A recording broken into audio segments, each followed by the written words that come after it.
কারীমের 114টি সূরা থেকে সূরাতুল বাকারার 151 নম্বর আয়াত তেলাওয়াত করেছি। এই আয়াতে আল্লাহ পাক রব্বুল আলামিন জিকির সম্পর্কে আলোচনা করেছেন। কি সম্পর্কে আলোচনা করেছেন? আল্লাহ জিকির অর্থ কি? আল্লাহকে স্মরণ করা, ঠিক কিনা? রাত দিন 24 ঘন্টা আল্লাহকে স্মরণ করার নাম জিকির। রাত দিন 24 ঘন্টা আল্লাহকে স্মরণ করার নাম কি? জিকির। এখন কিছু কিছু লোক বয়ান করে ফাসাব্বিহুহু বুকরাতা ওয়া আসিলা, এর তাফসীর করে সকাল এবং বিকালে আল্লাহর তাসবিহ বয়ান করো। আমি কমপক্ষে 10টা তাফসীর দেখেছি, কোথাও এমন কথা লেখা নাই। লেখা আছে রাত দিন 24 ঘন্টা আল্লাহর বিধান মানার নাম হচ্ছে জিকির। চিৎকার দেখুন সুবহানাল্লাহ। রাত দিন 24 ঘন্টা আল্লাহর শরণাপন্ন হওয়ার নাম হচ্ছে জিকির। জোরে বলেন কি নাম? সকালে জিকির করলেন সুবহানাল্লাহ, বিকালে পড়লেন, সারাদিন রাস্তায় ঘুরলেন, চা খাইলেন, এর নাম জিকির না। এর নাম কি না? তাহলে জিকিরের অর্থ কি? রাত দিন 24 ঘন্টা আল্লাহকে স্মরণ করার নাম জিকির। ঠিক কিনা? জোরে বলেন, আওয়াজ বলেন, ঠিক কিনা? এই জন্য আমার আল্লাহ বলেন, হে আমার বান্দা, আমি আল্লাহকে স্মরণ করো। আমি আল্লাহকে যদি স্মরণ করো, আমি আল্লাহ তোমাকে স্মরণ করব। আমি আল্লাহকে যদি স্মরণ করো, আমি আল্লাহ তোমার স্মরণ করব। আমি আল্লাহরে স্মরণ করব না, আমি আল্লাহ তোমার স্মরণ করব না। কি বলেন? আল্লাহকে স্মরণ করলে আল্লাহ আমাদেরকে স্মরণ করবে। ঠিক কিনা বলুন? ও বন্ধুরা, মুশরিক হিন্দু মানুষ হাতের মধ্যে তসবিহ নিয়া, মুসলমান যেমন তসবিহ নিয়া সুবহানাল্লাহ, আলহামদুলিল্লাহ, আল্লাহু আকবার জিকির করে কি করে না? আওয়াজ দিয়ে বলেন, করে কি করে না? হিন্দুদের মধ্যে এমন কিছু হিন্দু লোক আছে যাদেরকে ব্রাহ্মণ বলে, তারাও কিন্তু তসবিহ হাতের মধ্যে নিয়ে জিকির করে। মুসলিম দেখছেন কিনা জানি না, দেখছেন তসবিহ হাতের মধ্যে নিয়ে জিকির করতেছে। কোন জিকির? আল্লাহর নাম একবারও বলে না, সুবহানাল্লাহ একবারও বলে না, আলহামদুলিল্লাহ একবারও বলে না। একটা না, দুটা না, 33 কোটি দেবতা এদের নাম জপে লাত, উজ্জা, মানাত, সনম। নাই আমার কথা বুঝতেছেন? লাত দেবতার নাম, কোরআনের আয়াত। আফারাআইতুমুল লাতা ওয়াল উজ্জা ওয়া মানাতাস সালিসাতাল উখরা। আল্লাহু আকবার। কোরআনের আয়াত। লাত, উজ্জা, মানাত এগুলা দেবতার নাম না আল্লাহর নাম? আল্লাহর নাম নেই এগুলা, এগুলা হলো দেবতার নাম। এখন এই মগার ঘরের মগা তসবিহ হাতের মধ্যে নিয়ে জপতেছে সনম। কি জপতেছে? আমি তো আগেই বলছি, কিছু আমি আর কিছু আপনারা রাজি আছেন না? তাহলে বোঝা যাবে যে না, ওয়াজ বুঝতেছেন। তসবিহ হাতের মধ্যে নিয়ে জপতেছে সনম সনম সনম সনম সনম, দেবতার নাম। হঠাৎ করিয়া জবান দিয়া ভুলে সনম সনম এক কথা জপতে জপতে হঠাৎ করে জবান দিয়ে বের হয়ে গেছে সামাদ। জোরে কান আল্লাহু আকবার, আর জোরে কান আল্লাহু আকবার। সামাদ শব্দটা বের হওয়ার সঙ্গে সঙ্গে কানের মধ্যে আওয়াজ হচ্ছে লাব্বাইক, জোরে কান আল্লাহু আকবার। হিন্দু চিন্তা করতেছে কি বললাম, সমাজ বলে ফেলেছি, কে আওয়াজ করেছে, কে লাব্বাইক করতল হাজির উপস্থিত। উস্তাদ নাম ধরে যখন ডাক দেয়, ছাত্ররে যখন ডাক দেয়, ছাত্র এবারে লাব্বাইক, তার মানে আমি হাজির, তার মানে আমি হাজির। মুশরিক হিন্দু ব্যক্তি ডাইনে বামে তাকাইয়া দেখে কোন মানুষ নাই, জন নাই। কে লাব্বাইক বলেছে? যিনি বলেছে তিনি তো অবশ্যই একজন মালিক। আমি যার নাম বলেছি সে তো আমাদের দেবতা না, সে তো মুসলমানের দেবতা। সারা জীবন সনম সনম জপলাম, আমাদের দেবতার নাম জপলাম, একবার বললো না হাজির। মুসলমানের খোদা নাম আমার জবান দিয়ে অটোমেটিক বলে ফেলেছি, বলে ফেলেছি মুসলমানের খোদা লাব্বাইক বলেছে। অতএব আমি আর মুশরিক থাকবো না। সাথে সাথে হিন্দু ব্যক্তি কলমা পড়ে মুসলমান হয়ে গেছে। কিতাবের নাম শামাইলে তিরমিজি। জীবনে রাসূল যতবার হেসেছেন মুচকি মুচকি হাসতেন। কেমনে হাসতেন? মুচকি হাসতেন। আল্লাহ নবী যদি জীবনে একবার হেসে দিয়েছিলেন, দান মুবারক দেখা গিয়েছে। দান মুবারক যদি রাসূলের দেখা যেত, পূর্ণিমার চাঁদ হার মানাইত। একবার নবীজি হেসে দিতেন, দান মুবারক দেখা গেছে। কিতাবের নাম শামাইলে তিরমিজি। সেখানে উল্লেখ করা আছে একজন মুশরিক হিন্দু ব্যক্তি রাসূলের দরবারে একটা মূর্তি নিয়ে গেছে, খোদা নিয়ে গেছে। খোদার এক হাত নাই, এক পাও নাই। কি নাই? হাত নাই আর পাও নাই। নবীজির দরবারে নিয়ে গেছে। আল্লাহ রাসূল দেখে জিজ্ঞাসা করতেছে, ভাই এই যে হাত নাই পাও নাই, এই খোদাকে নিয়ে আমার কাছে কেন এসেছো বলো? লোকটি বলে, হুজুর এটা আমাদের দেবতা, এটা আমাদের খোদা। কাদের মধ্যে নিয়ে ঘোরাফেরা করি সবসময়, এটারে কাদের মধ্যে নিয়ে ঘোরাফেরা করি। ওই যে হযরত ইব্রাহিম আলাইহিস সালামের বাপের নাম হলো তারেক, লোকেরা ডাকতো আজর। আজর নামে এক মূর্তি কাদের মধ্যে নিয়ে ঘুরতো। কোরআন শরীফে আজর শব্দটাই আল্লাহ পাক ব্যবহার করে দিয়েছেন। সুবহানাল্লাহ। ইয়া রাসূলুল্লাহ, এটা আমাদের দেবতা, এটা আমাদের খোদা, কাদের মধ্যে নিয়ে ঘোরাফেরা করি। এই খোদারে রাইখা প্রস্রাব করতে গেলাম, মাহবুবটারে রাইখা গেছি আমি স্টেন্ডা করতে, প্রস্রাব করতে। আমি আইসা দেখি মাহবুবের শরীরটা ভিজা। মাহবুবের শরীর তো আমি মনে করলাম মাহবুবের শরীর যেহেতু ভিজা, তো মনে হয় কোনো বরকতের পানি শরীরের মধ্যে পড়ছে। নবীজি আমি জিহ্বাটা বের করে মাহবুবটাকে চাটা শুরু করলাম। তো যখন আমি চাটতেছি তখন টক টক লাগে, চুপকা লাগে। কি লাগে? চুপকা লাগে, চুপকা।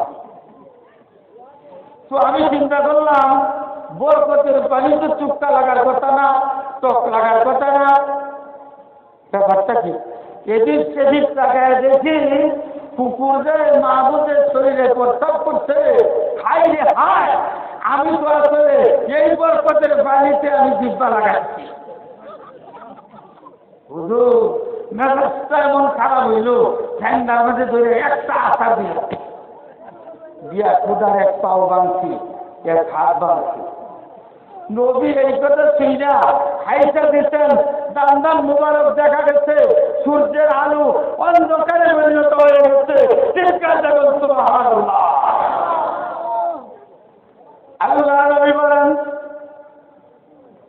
এবার এই মাবুদ আমার কাছে নিয়ে এসেছো, এবার বলো আমি কি করব? মুস্তাক ডাক দিয়া বলে, হুজুর গো, মনে করেছিলাম এটা আমাদের খোদা, এখন বুঝতে পেরেছি যে খোদা নিজের শরীর নিজে বাঁচাইতে পারে না, সেই খোদা কোনোদিন খোদা হতে পারে না। হুজুর গো, আমাদের মেহরবানি করে পড়ে দেন না ইলাহা ইল্লাল্লাহু মুহাম্মাদুর রাসূলুল্লাহ সাল্লাল্লাহু আলাইহি ওয়াসাল্লাম। কলমা পড়ে মুসলমান হয়ে গেলেন।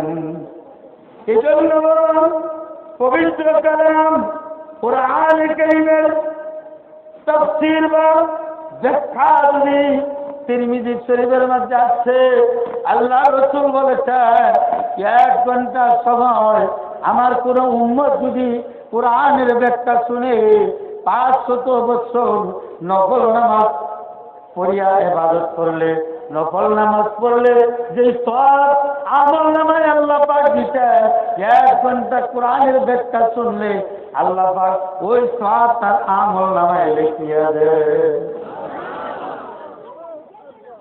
জন্য বাবা আমি কোরআনের একটা আয়াত পড়ছি, যে আয়াত সূরাতুল বাকারার জিকির সম্পর্কে আল্লাহ বলেন, আমারে স্মরণ করো, আমি তোমাদের স্মরণ করব।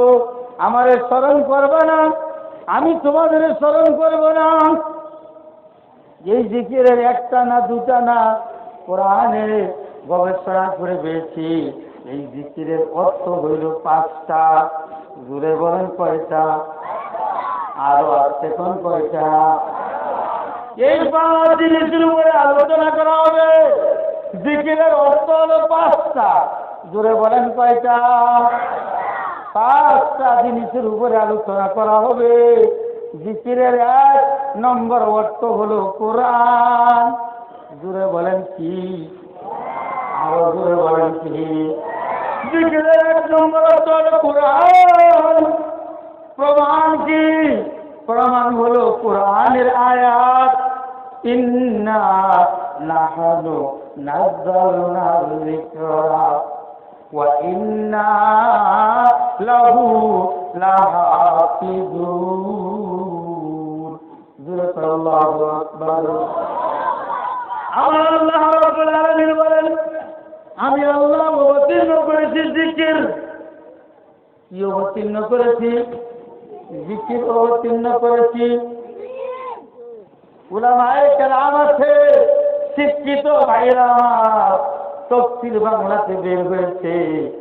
আমার আলোচনার পরে কোরআনের এই আয়াতটা যখন খুলবেন, বাংলাতে তাফসীর বের হয়েছে। এখানে জিকির দ্বারা আল্লাহ পাক জিকির বুঝায় নাই, বুঝাইয়েছে জিকিরের দ্বারা কোরআন। ঠিক কিনা জোরে বল? উলামায়ে কেরাম আছে বন্ধু, জিকিরের দ্বারা এখানে কোরআন বোঝানো হয়েছে। তাহলে বোঝা গেল জিকিরের 1 অর্থের নাম হলো কোরআন। জিকিরের 1 অর্থের নাম কি? জিকিরের 1 অর্থের নাম কি? আল্লাহ বলেন, আমি অবতীর্ণ করেছি কোরআন। এখন আমাদের দেশে কিছু বাবার দরবার আছে, যেই দরবারে গেলে পরে কোরআন দেয় না। কথা কন্যা কি বুঝেন নাই? এমন কিছু দরবার আছে যেই দরবারে গেলে পরে কোরআন দেয় না, জিকির দিয়ে দেয়। আজকে কি আছে না? আরো আসতে বলে আছে কি আছে না? জিকির দেয় না মানে, কোরআন দেয় না মানে কোরআন পড়তে বলে না। কিছু জিকির দিয়ে দিল। কোন জিকির দিল? এমন কিছু জিকির দিল যে জিকির কোরআনেও নাই, হাদিসেও নাই। ঠিক কিনা বলে বল? প্রশ্ন করতে পারেন হুজুর এটা আবার কোন ধরনের জিকির? আমি আপনাদের বলছি, খেয়াল করে শুনেন। দরবার মসজিদে যান, ওইখানে যা দেখবেন জিকির দিয়ে দিতে হু হু হু হু হু। কথা বলেন, শুনেন না এই জিকির? হু হু হা হু আছে কি আছে না? এবার বলুন, হু হু আর হা হু কোরআনে আছে? কথা বলেন আছে? যারা বলেন নাই তাদের মনে হয় বিশ্বাস এটা কোরআনে আছে। জিকির করতেছে হুকু আর হাকু, কোরআনে আছে তো নাকি? কথা কোন আছে? এই জিকির কোরআনে নাই। শুনেন, যায় দেখেন জিকির দিয়ে দিচ্ছে। প্রথম শুরু করছে আল্লাহ হু, তারপরে বলে হু হা। আসেনি কোরআনে? কথা কোন আসেনি? হু হা হে হায় কোরআনে আসেনি? একটাও কোরআনে নাই। জিকির করতে নিষেধ করছি না, জিকির করতেই হবে। আবুদালুল জিকিরি তিলাওয়াতিল কুরআন। আল্লাহ রাসূল বলেন সবচেয়ে উত্তম জিকির হইল কোরআনে কারীম তেলাওয়াত করা। আল্লাহু আকবার। উত্তম জিকির হইল কোরআন তেলাওয়াত করা। আফজালুল যিকরি তিলাওয়াতুল কুরআন। জিকির করতে নিষেধ করছি না, জিকির করা দরকার। জিকির করলে কলব পরিষ্কার হয়ে যায়। জিকির যখন করতে পারবেন, ওই কলবের ভিতরে যে ময়লাটা পড়ে গেছে এই ময়লাটা আপনার দূর হয়ে যাবে জিকিরের মাধ্যমে। ঠিক কিনা বলেন? আল্লাহ বলেন জিকির করো। কোন জিকির করবা? যে জিকির কোরআনে আছে, যে জিকির হাদিসে আছে, যে জিকির পীর হক্কানি পীরেরা দিয়েছে, এই জিকির তুমি করবা। ওই জিকির কইল না যে জিকির কোরআনে নাই, হাদিসে নাই। এমন কিছু দরবার আমাদের কাছে আছে কি নাই? কথা বলেন আছে কি নাই? হক কথা বলতেছি। কে বেজার হবে, কে খুশি হবে এটা জানার ব্যাপার না। ঠিক কিনা বলে কন? হক কথা যদি না বলা হয়, কিয়ামতের ময়দানে যারা বক্তৃতা করে বেড়ায়, যারা ওয়াজ করে বেড়ায়, হক কথা না বললে আগুনের কেটে দিয়া জিহ্বাটা কেটে দিবে। এজন্য বাবা হক কথা বলতেছি। কে বেজার হবে, কে খুশি হবে এটা আমার জানার ব্যাপার না। ঠিক কিনা বলে কন? এই জন্য আমি অনুরোধ করবো, ওই দরবারে যাবেন না যেই দরবারের জিকির কোরআনেও নাই, হাদিসেও নাই। এমন দরবারে যাইবেন যেই দরবারে গেলে পরে নামাজের কথা বলে, কোরআনের কথা বলে, হাদিসের কথা বলে, কোরআনের জিকির দেয়, হাদিসের জিকির দেয়। আপনি আমাকে ওই দরবারে যাইতে আমি নিষেধ করি নাই। হক্কানি ওলির দরবারে যাইতে হবে, আল্লাহ ওয়ালাদের দরবারে যাইতে হবে। অল্প সময় আল্লাহ ওয়ালার দরবারে যদি আপনি বসে থাকেন, চেহারার দিকে তাকায় থাকেন, 1 বছর নফল নামাজ পড়লে যে সব হইতো আল্লাহ পাক ওই সব তার আমল নামায় লিখিয়া দেয়। জুড়ে বল সুবহানাল্লাহ। তাহলে জিকিরের 1 নম্বর অর্থ কি? জুড়ে বলেন কিনা? 1 নম্বর অর্থ বুঝতেছেন কিনা? আমার কথা বুঝতেছেন? জিকিরের 1 নম্বর অর্থ হলো কোরআন। এখন কেউ যদি বলে কোরআন মানুষকে মুক্তি দিতে পারে না, এটা কি মানিয়ে নেবেন? ও কাবাসিয়ার যুবক ভাইরা, তোমরা কি এই কথা মেনে নিবা? জুড়ে বলেন মেনে নিবেন? এই পৃথিবীর কোন মুসলমান এই কথা কখনো মেনে নেবে না। যদি বলে কোরআন মানুষকে মুক্তি দিতে পারে না, এই কথা কোন মানুষ মেনে নিবে না। ঠিক কিনা জোরে বল? আরো জোরে বলেন ঠিক কিনা? আমাদের দেশে ইদানিং এক বন্ডের আমদানি হয়েছে, যে বন্ড স্পষ্ট করে তার জবান দিয়া বলেছে কোরআন মানুষকে মুক্তি দিতে পারে না।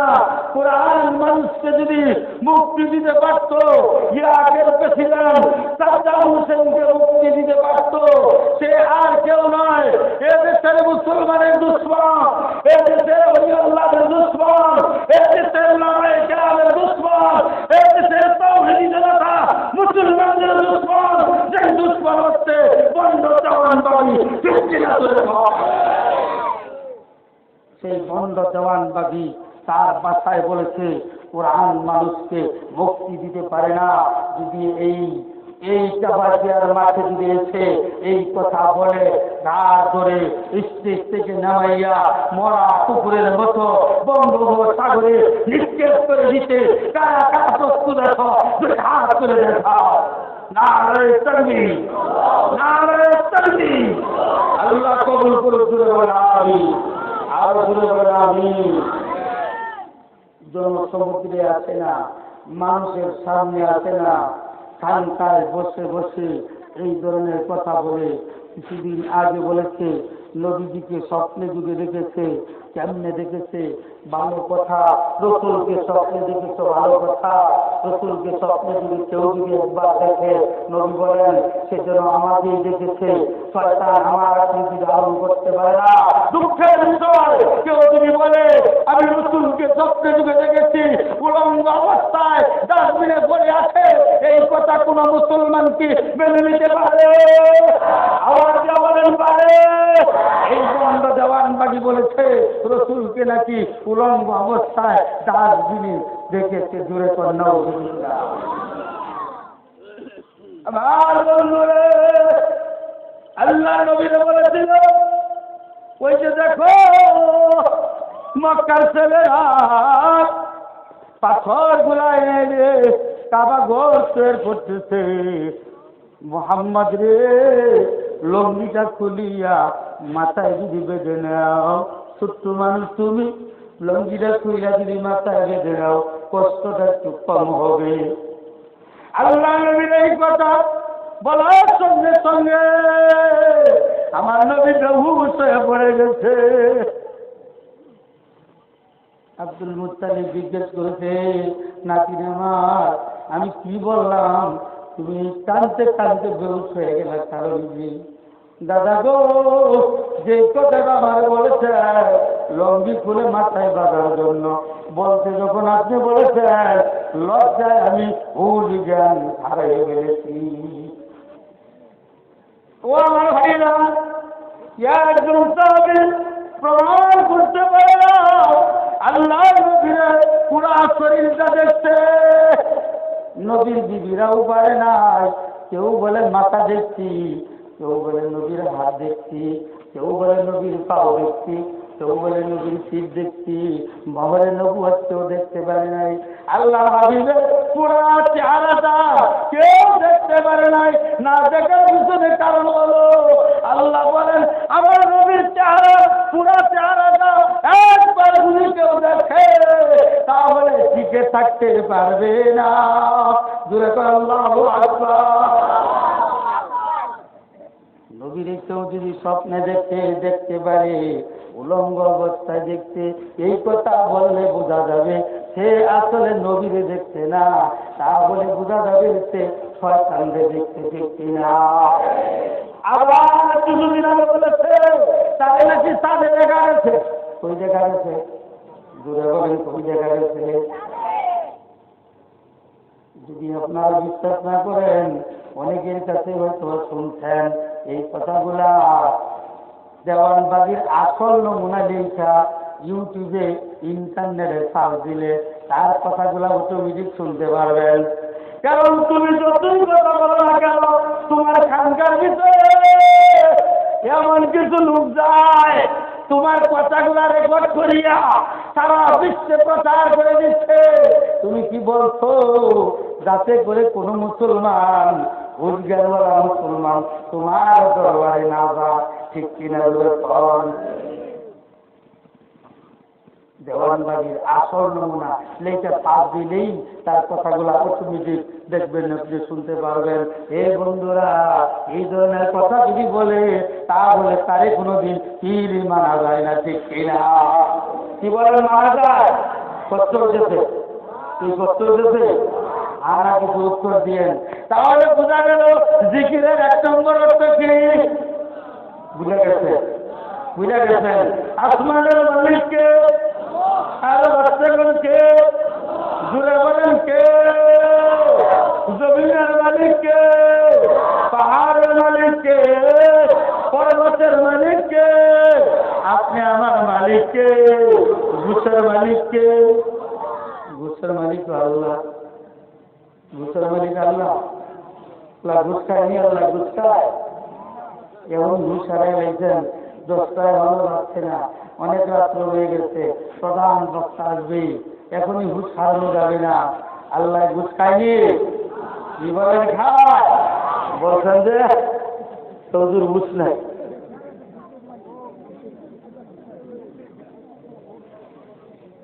তাহলে জিকিরের 1 নম্বর হচ্ছে কি? আওয়াজ দিয়ে বলেন কি? জিকিরের 1 নম্বর অর্থ হলো কোরআন। ভার্সিটিতে কোরআন শিক্ষা দেওয়া হয়, কলেজে হয়, স্কুলে হয়। মনে করবেন হুজুর কোন কি ভার্সিটির কি দরকার নাই, স্কুলের কি দরকার নাই? ভার্সিটির দরকার, স্কুলের দরকার, কলেজের দরকার। দরকার আছে, কি বলে আছে কি আছে না? এত করলে এত ভার্সিটি থাকার পরেও নাস্তিক মোর্তাদেরা ভার্সিটির ভিতরে ঢুকে গেছে, ঠিক কিনা ধরে কন? নাস্তিক মোর্তাদেরা কলেজের ভিতরে ঢুকে গেছে, ঠিক কিনা ধরে কন? স্কুলের ভিতরে ঢুকে গেছে, ঠিক কিনা ধরে কন? ও বন্ধুরা, যারা বোমা মারলো গুলশানে, এরা কিন্তু মাদ্রাসার ছাত্র না, এরা হলো ভার্সিটির ছাত্র, কলেজের ছাত্র, ঠিক কিনা? আরো আসতে কোন ঠিক কিনা? বন্ধুরে, বোমা মেরা মানুষ মারবা, কোন জঙ্গিবাদ, কোন ইসলাম কায়েম করতে চাও? ভার্সিটিতে বলো, কলেজে লেখাপড়া করো, করার পরেও এমন নাসারা ইহুদির দালালেরা তোমার ভিতরে এরকম ভাবে ঢুকে গেছে, ঢুকে তোমারে বুঝাইছে বোমা মারলেই জান্নাতে যাইছে। তারবার ঠিক কিনা দূরে ফল। ভার্সিটিতে পড়ার পরে ওই জায়গাতেও দুইটা গেছে নাসারা ইহুদিদের দালাল, দুইটা এই কাজটা করছে। যদি এই কাজটা না করতো ছেলেরা বোমা মারতো না, আর তাদেরকে পুলিশ এইভাবে মারতো না, ঠিক কিনা বলে কল? কেমন সন্তান তুমি, কেমন সন্তান? এমন কাজ তুমি করেছো, তোমার পিতা তোমার পরিচয় দেয় না, তোমার মা তোমার পরিচয় দেয় না, আত্মীয় স্বজন পরিচয় দেয় না, তোমার রাস্তা নিয়ে যখন কেমন করবে এমন কোন লোক পাওয়া যায় নাই, ঠিক কিনা দূরে। তাহলে ইসলাম কি বোমা মারতে বলেছে? দূরে বলে বলেছে, সন্ত্রাস করতে বলেছে, জঙ্গিবাদ করতে বলেছে, জঙ্গি কার্যক্রম করতে বলেছে? ইসলাম এই কথা বলে নাই। সুতরাং কলেজ পড়ানোওয়ালা, ভার্সিটিতে পড়ানোওয়ালা, স্কুলে পড়ানোওয়ালা, তোমাদের চিন্তা করতে হবে সঠিক জিনিস কোনটা, এটা তোমার আগে বুঝতে হবে, ঠিক কিনা ধরেন? এই জন্য বাবা, বুঝার একমাত্র পথ কোরআনে কারীম তেলাওয়াত করা। কোরআন শিক্ষা দেওয়া হয় মাদ্রাসায়, কোন জায়গায় দেওয়া হয়? অথবা মক্তবে। শুধু মাদ্রাসায় না, সকালবেলা মসজিদের মক্তব আছে, এই মক্তবে আপনারা সন্তানকে পাঠান, ইমাম সাহেব কোরআন শিক্ষা দিবে, ইসলাম সম্পর্কে আপনাকে বুঝাবে। কোরআনে বোমা মারা নাই, এই জিনিস ছোট্টবেলায় যদি বুঝাই দেয়, ইমাম সাহেব যখন বুঝাই দিবে, কোরআন যখন তোমার শিখাই দিবে, নাস্তিক মুরতাদ তোমার উপরে গ্রাস করতে পারবে না, ঠিক কিনা দূরে কর? এই জন্য কোরআন শিক্ষা করা দরকার আছে কি নাই? কারা কারা দরকার আছে হাত তুলে দেখান, লাগা করা দেন। আল্লাহ তুমি কবুল করার দূরে বলেন আমিন। আপনার কোরআন শরীফ শিক্ষা করা দরকার আছে। শিক্ষা করতে হলে বন্ধুরে মাদ্রাসায় যেতে হবে, ঠিক কিনা? কোরআন পড়তে হবে। কোরআন যদি বুঝতে চান মাদ্রাসায় যেতে হবে, ঠিক কিনা দূরে বলেন? আমাদের দেশে দু একটা নাস্তিক আছে, এরা বলে কওমি মাদ্রাসা নাকি ব্যাঙ্গের ছাতার মতন গজায় উঠছে। বলে কি বলে না? দূরে চলেন, বলে কি বলে না? আসলে বুঝ নাই, এই জন্যই বলে ফেলেছে। সুতরাং কি করা যায়? কওমি মাদ্রাসা কিছু বন্ধ করে দেওয়া হোক। কারা কারা বন্ধের পক্ষে হাত তোলেন? এই হাত তুলছেন না দিকে একজনও, তাহলে বোঝা যায় মাদ্রাসা বন্ধ করার পক্ষে কেউ নাই, ঠিক কিনা? যদি ২-৪ হাত তুলতেন তাহলে বুঝতাম মাদ্রাসা বন্ধ করার পক্ষে। কিন্তু হাত যেহেতু তুলেন নাই, বোঝা গেল মাদ্রাসা বন্ধ করার পক্ষে কোনো মানুষ চাই, ঠিক কিনা? কিন্তু বাবারি, মাদ্রাসা বন্ধ করা যাবে না, হাজারো চেষ্টা করে বন্ধ করা যাবে না, ঠিক কিনা জোরে কন? এই বন্ধু, ভারতবর্ষে মাদ্রাসা বন্ধ করার চেষ্টা করেছে, দারুল উলুম দেওবন্দ বন্ধ করার চেষ্টা করেছে, ইংরেজ বেনিয়ারা চেষ্টা করে ব্যর্থ হয়ে গেছে। হিন্দু মুসলমান একসঙ্গে মিলিয়া আব্দুল আজিজ মুহাদ্দিস দেহলভী রাহমাতুল্লাহ আলাইহি দিল্লির জামে মসজিদে বসে ফতোয়া দিয়েছে, হিন্দু মুসলমান সকলেই মিলে ইংরেজদের বিরুদ্ধে জিহাদ করা ফরজ হয়ে গেছে। আল্লাহু আকবার। ঘোষণাটা দেওয়ার সঙ্গে সঙ্গে ভারতবর্ষের হিন্দু মুসলমান একসঙ্গে মিলিয়া ইংরেজদেরকে ভারত থেকে বিতাড়িত করেছে। ইতিহাস আপনাদের জানা আছে, ঠিক কিনা জোরে বল? মাদ্রাসা কি বন্ধ করতে পারছে? জোরে বলেন, পারছে? কুরআন গুলোকে পানির মধ্যে নিক্ষেপ করেছে, আগুন দিয়ে ঘুরাইছে। একটা ছোট্ট ছেলে জিজ্ঞাসা করছে, এই ছেলে তুমি কি কাজ করো? আমি মাদ্রাসায় পড়ি। কি করো? মাদ্রাসায় পড়ি। কি করো মাদ্রাসায়? কোরআন পড়ি। কোরআন কি তুমি পড়ছো? হ্যাঁ পড়ছি। বয়স কয় বছর? 7 থেকে 8 বছর। তুমি কি কোরআন সপ্তাহ পড়েছ? আমি সারা কোরআন শরীফ পড়েছি।